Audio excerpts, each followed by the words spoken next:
Episode की starting में bake और चोई एक दूसरे से कहते हैं, क्या तुम एसरैग हंटर को अपनी गिल्ड में ज्वाइन कराने के लिए आए हो? देखते हैं पहले हम दोनों में से कौन जीतता है। तभी एक बंदा इन्हें देखकर कहता है, क्या तुम दोनों ली मिनसुंग के लिए लड़ रहे हो? अबे वो ली मिनसुंग हो या ली मिन हो, हमें उससे कोई फर्क नहीं पड़ता। तभी ये सुनकर ये बंदा यहाँ से चला जाता है। तभी दूसरी तरफ जिन्वू ये देखकर कहता है, आज मेरा री इवोल्यूशन है, लेकिन ये क्या ड्रामा चल रहा है। तभी दूसरी तरफ ये सब जिना की क्लास वाले अपने मोबाइल में ये सब लाइव देख रहे होते हैं। फिर इसके बाद ये एक्टर ली मिनसुंग न्यूज रिपोर्टर को बताता है, मैंने हंटर पावर पा ली है। तभी एक न्यूज रिपोर्टर पूछता है, क्या अब आप इंटरटेनमेंट की दुनिया को छोड़ रहे हो? तभी ली मन में कहता है, नहीं बिल्कुल भी नहीं, ए रैंक की रैंकिंग में पहले ही पा चुका हूँ। फेन गिल्ड और मेरा कॉन्ट्रैक्ट 2 साल का है, तो तब तक मैं एक हंटर रहूंगा और उसके बाद मैं इंटरटेनमेंट की दुनिया में वापस जाऊंगा। तभी इतना सोचते ही वो कुछ बोलता उससे पहले यहाँ जिन्वू आता है और एक बंदा उसको कैमरे के सामने से हटने को कहता है। तभी यहाँ चेयरमैन गो आता है और वो कहता है वो मेरा मेहमान है। फिर इसके बाद जिन्वू अंदर जाता है और वो सब प्रेस कॉन्फ्रेंस को बंद करवा देता है। तभी दूसरी तरफ हम बैक और चोई को देखते हैं जो यहाँ जिन्वू की पावर देखने आए होते हैं। फिर इसके बाद जिन्वू का री एवोल्यूशन शुरू होता है, लेकिन गो कहता है तुम इससे बेहतर कर सकते हो, मैंने ये वू से सुना था। तभी ये सुनकर जिन्वू अपनी आधी शैडो आर्मी को बाहर लाता है, जिसे देखकर बैक और चोई की आंखें फटी की फटी ही रह जाती है और वो सोचते हैं ये तो हमसे बहुत पावरफुल है। फिर इसके बाद जिन्वू का री एवोल्यूशन पूरा हो जाता है और उसे उसका हंटर लाइसेंस मिल जाता है, जिसके बाद जिन्वू सोचता है अब मुझे कोई प्रॉब्लम नहीं होगी, इसलिए मैं अब उस पैसे से तैयारी करके डीमन कासल को क्लियर करूंगा।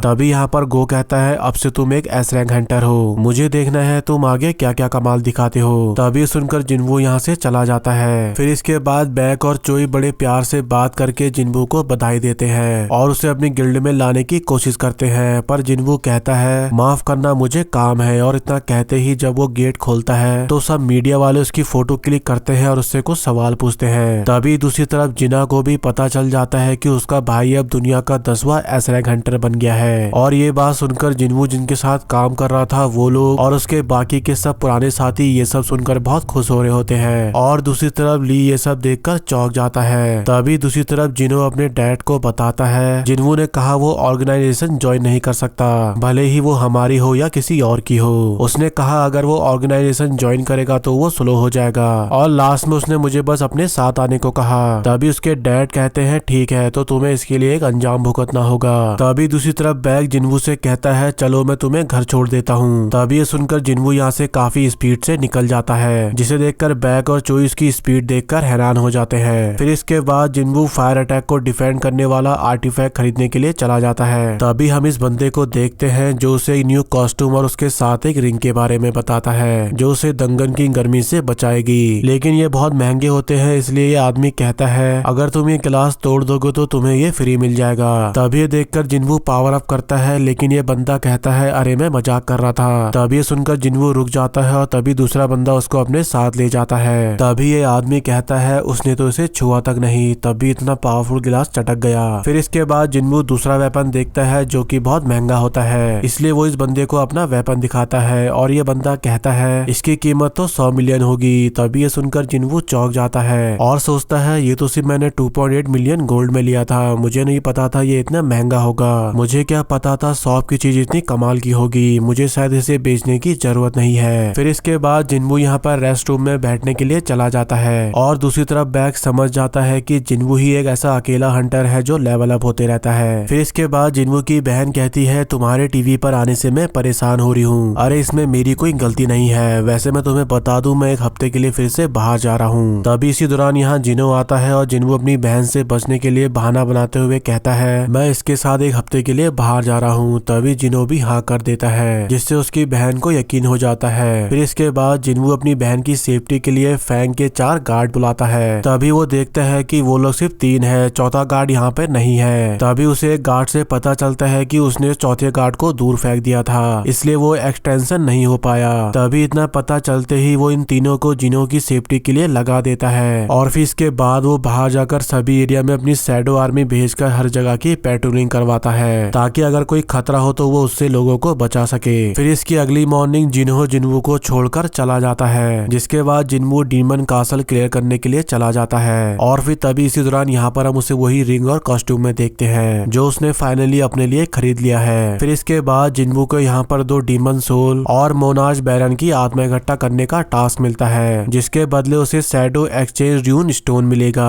फिर इसके बाद वो स्टेज 76 पर अपने कुछ बंदे भेज देता है। तभी दूसरी तरफ हमें पता चलता है कि जिन्हों ने अपना घर छोड़ दिया है। तभी इसी दौरान जिन्हों के डैड बेहोश हो जाते हैं और फिर इसके बाद जब वो उठता है तो उसे पता चलता है कि वो ज्यादा काम के प्रेशर से बेहोश हो गया था और यहाँ पर उसका बेटा जिन्हों भी उससे हॉस्पिटल में मिलने आया था। फिर इसके बाद डॉक्टर उसे बताता है कि उसे इटर्नल स्लम्बर है, यानी एक ऐसी बीमारी जिसमें इंसान कभी ज्यादा नींद में डूब जाता है और ये बीमारी कम मैजिक पावर रखने वाले आदमी अगर काफी लंबे टाइम तक मैजिक पावर के प्रभाव में रहते हैं तो ये उन्हें होती है। क्या तुम्हारे परिवार में कोई हंटर है? तभी वो कहता है मेरे परिवार में से मेरा बेटा हंटर है। तभी ये सुनकर डॉक्टर कहता है मैंने जो भी कहा उस बात को अभी पूरी तरह से सच नहीं माना जा सकता। फिर इसके बाद हम एक उड़ने वाले ड्रैगन को देखते हैं जो इन दोनों पेट्रोलिंग करते हुए बंदों के सामने आ जाता है। तभी दूसरी तरफ जिन्वू फैंग को बुलाता है और उससे एक बहुत पावरफुल अटैक करवा के इस डीमन को खत्म कर देता है। तभी यहाँ पर जिन्वू उसकी पावर देखकर हैरान हो जाता है और उसे एवराइज फैंग को यूज करने के लिए दे देता है। फिर उसके बाद उसे पता चलता है कि उसके साथी जिन्हें उसने अलग अलग लेवल के लिए भेजा था